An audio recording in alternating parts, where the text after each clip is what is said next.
আসসালামু আলাইকুম। এই যে এবছর নতুন গাঁদা ফুল ফোটা শুরু হলো, আলহামদুলিল্লাহ। এখনই শুরু হয়ে গেছে, সেটা আল্লাহর দরবারে। আমার এই গাছগুলো হচ্ছে গত 1 বছর ধরে মানে এভাবে আছে, ছেটে দিচ্ছি মাশাআল্লাহ করে অনেক কলি আসছে। যে দেখেন, আল্লাহর দরবারে শুকরিয়া, অনেক কলি আসছে, অনেক কলি আসছে।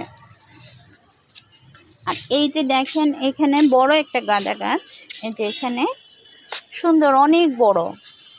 ইনশাল্লাহ এটাতে অনেক অনেক কলি আসবে।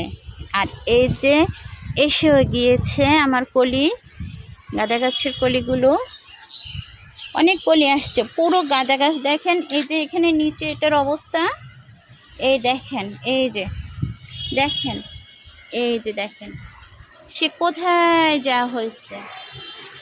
এই যে এখানে সে কলিটা। আলহামদুলিল্লাহ, আলহামদুলিল্লাহ, আলহামদুলিল্লাহ। আল্লাহর দরবারে এত সুন্দর রিজিকের জন্য, এত সুন্দর ব্যবস্থার জন্য শুকরিয়া আল্লাহর দরবারে।